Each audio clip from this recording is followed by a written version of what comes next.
A few days ago, I drew this illustration of a shocked horse. I thought it turned out pretty well, so I decided to bring this funny little guy to life.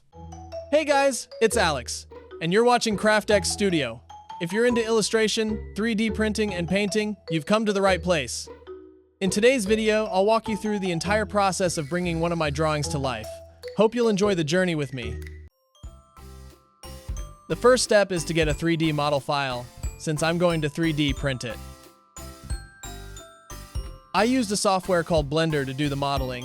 It took me a few hours of hard work, but I finally got a 3D model I'm really happy with.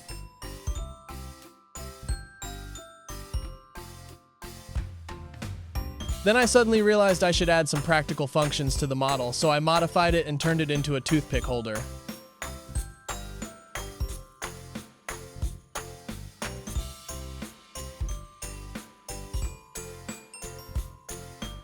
Since SLA printers produce toxic substances during printing, after some research, I decided to use an FDM printer for this model instead. Of course, FDM can't match the print quality of SLA, but I can fix that during the post-processing stage. A few hours later, I had my 3D printed model.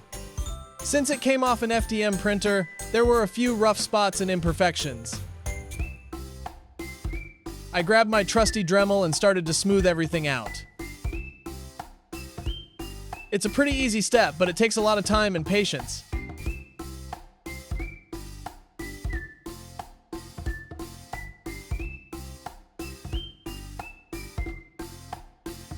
I tried to make it as smooth as possible.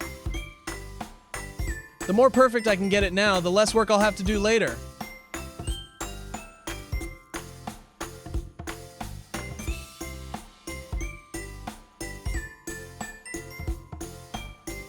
The sanding made a big difference, but there were still some minor layer lines that were just too small to get rid of by hand. For the best possible paint finish, I decided to use some automotive filler primer spray. This stuff is awesome. It not only fills in those little imperfections, but also helps the paint stick better.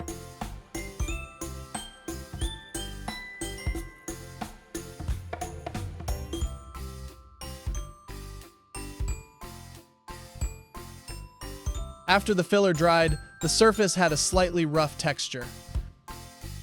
Luckily, this stuff is really easy to sand, so I grabbed some 800 grit sandpaper and smoothed everything out.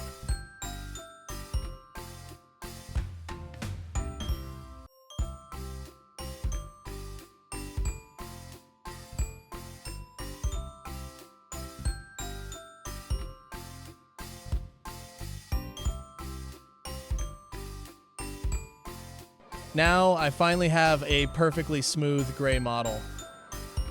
For this project, I'm using acrylic paints to do the coloring. I prefer them because they're non-toxic and safer than water-based paints. The main reason I chose them, though, is that they are very inexpensive.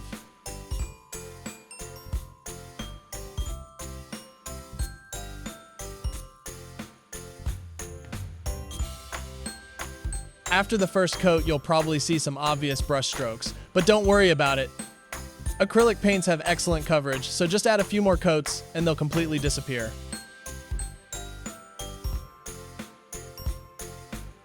With 4 coats now on, you can see that the brush strokes have almost entirely disappeared. Now it's time to paint the other details. This flat painting style with acrylics is super easy. You don't need any drawing skills at all. Just be extra careful around where the colors meet. And again, a few more coats will make sure you don't see any brush marks.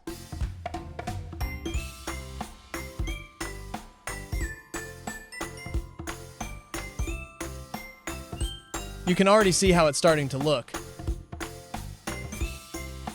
Now, I'm just going to repeat the same process and finish painting all the remaining details.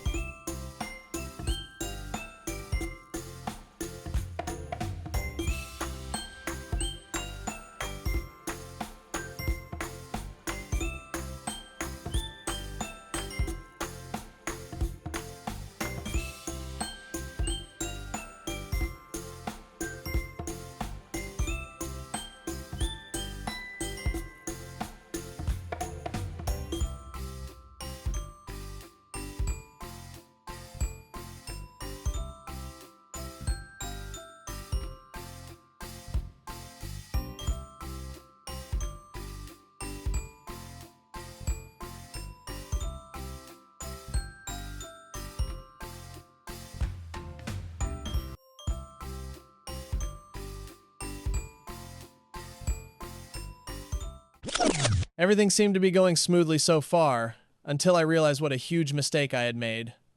I completely forgot to add the pink bandage to the horse's face during the modeling stage.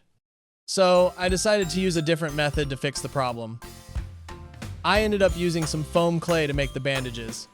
I only had white clay, so I just mixed in some paint to make it pink.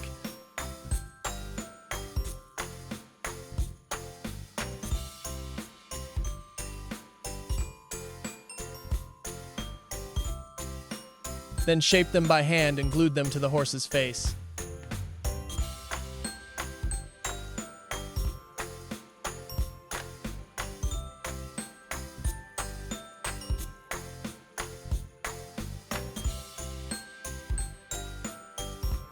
They're not as neat as a 3D printed part, but I think the handmade look gives the piece its own special character.